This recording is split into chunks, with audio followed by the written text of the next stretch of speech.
Hey guys, welcome back for another video. I've gone ahead already and started grinding the majority of the rust from the engine bay, and I gotta say I'm extremely happy making this booth. It will definitely make cleaning up easier. If you guys make something like this at home, please wear a mask or a respirator, as you do not want to get this level of rust in your lungs. Also, be sure to wear eye protection too.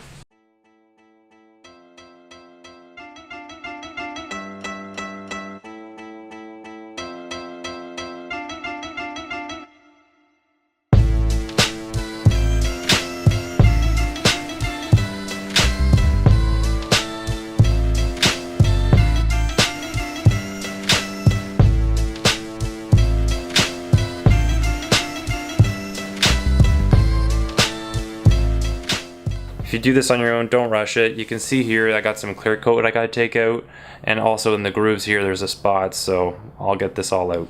After many hours, guys, this is what it's looking like. I'll still probably go over a lot of the spots to make sure I didn't miss anything. Can't stress enough if you actually do this job on your own to take your time with it. This is also a good time to make repairs if you need to do any, and I got one that I have to make that I'll show you. With conditions up here in Canada, it's a common problem for the wheel well arches to rust out, just like mine has. So I'm going to fabricate a piece of structural tubing, bend it into shape, and weld it into place. Here's a 2.5 feet piece of some 14 gauge steel that I've cut on the opposite corners lengthwise.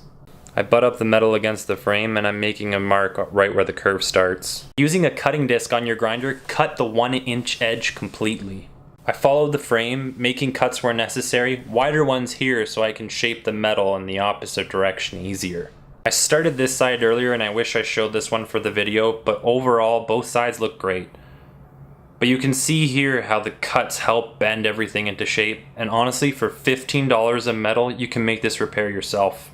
Next step is to stitch weld in the piece to the existing metal, then I'll cut off the excess metal after. It's the next morning, guys. This is how the weldings come out. I'm using flux core, so it's rather difficult making these welds look clean with such a thin metal on the existing car frame. So I know they don't look the best, but more importantly, I know they will be covered, just like the small hole that you can see here at the front of the wheel well. The other side came out well too. That white stuff you see in the wheel well is an actual epoxy putty.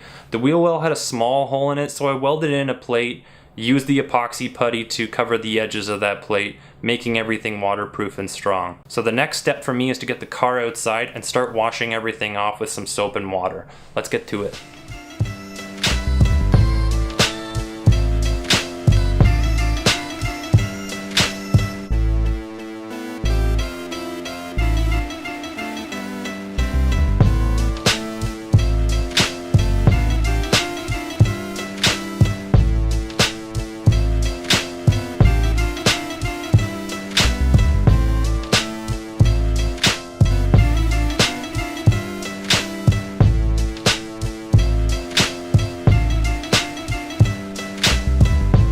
After pressure washing the engine bay, I went ahead and used a leaf blower to dry off the car a bit. You can use a microfiber towel too.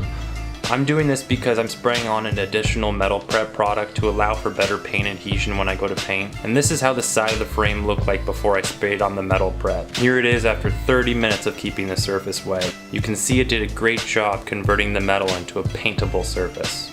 I gave the engine bay one final thorough rinse before I wheeled it back into the garage to dry. I want to thank you guys for watching. Subscribe to the channel, it means a lot. Smash that like button, leave a comment, and stay tuned for the next episode, which is going to be painting the engine bay. Also, here are the first 2 videos of this build, so give them a click and catch up.